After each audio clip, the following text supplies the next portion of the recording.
بسم اللہ الرحمن الرحیم۔ السلام علیکم ناظرین، آج ہم آپ کے لیے رزق میں برکت کے لیے بہت ہی زبردست وظیفہ لے کر حاضر ہوئے ہیں۔ رزق میں برکت کے لیے اسلام میں مختلف اذکار اور وظائف کی تعلیم دی گئی ہے۔ اللہ تعالیٰ اپنے بندوں کو دنیاوی اور روحانی دونوں نعمتوں سے نوازتا ہے، اور وہ چاہتا ہے کہ ہم اس کی عبادت اور یاد کے ذریعے اپنے رزق میں برکت حاصل کریں۔ سب سے پہلے ہمیں یاد رکھنا چاہیے کہ رزق کا اصل مالک اللہ تعالیٰ ہے۔ ہمیں ہر حال میں اس کا شکر ادا کرنا چاہیے۔ شکر گزاری کی عادت ہمارے رزق میں اضافے کا سبب بنتی ہے۔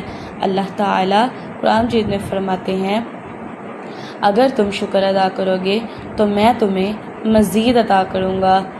رزق میں برکت کے لیے مندرجہ ذیل وظائف اور اذکار بہت مؤثر ثابت ہوئے ہیں۔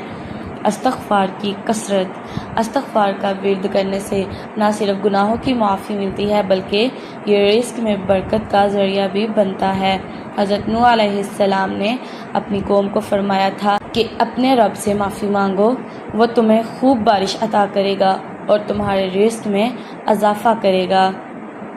سورۃ الواقعہ کی تلاوت روزانہ مغرب یا عشاء کے بعد کرنے سے رزق میں وسعت اور برکت ہوتی ہے۔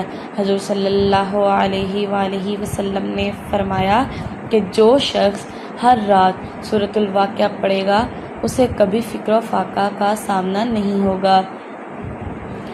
اللہ کے اسماء میں سے یا وہاب کا ورد روزانہ 100 مرتبہ کریں۔ یہ اسم مبارک رزق میں برکت اور فراوانی کا سبب بنتا ہے۔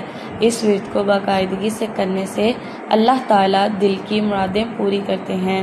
صدقہ دینے سے اللہ تعالیٰ رزق میں بے پناہ اضافہ فرماتے ہیں۔ حضرت محمد صلی اللہ علیہ وآلہ وسلم نے فرمایا، صدقہ مال کو بڑھاتا ہے۔ درود شریف پڑھنے سے نہ صرف نبی کریم صلی اللہ علیہ وآلہ وسلم کی محبت میں اضافہ ہوتا ہے بلکہ اس سے دنیاوی حاجات بھی پوری ہوتی ہیں۔ خاص طور پر درود ابراہیمی کو رزق میں برکت کے لیے پڑھا جاتا ہے۔ نماز فجر کے بعد تلاوت قرآن اور ذکر الہی کرنے سے دن کی برکتیں بڑھ جاتی ہیں اور کاموں میں آسانی ہوتی ہے۔ پاکیزگی ایمان کا حصہ ہے اور اس سے رزق میں بھی اضافہ ہوتا ہے۔ روزانہ وضو کی حالت میں رہنے کی کوشش کریں۔ ان تمام اذکار اور وظائف کو خلوص دل اور یقین کے ساتھ کریں۔ اس کے ساتھ ساتھ ہمیں یہ بھی یاد رکھنا چاہیے کہ حلال روزی کمانا اور حلال ذرائع سے پیسہ کمانا اللہ تعالیٰ کی پسندیدہ بات ہے۔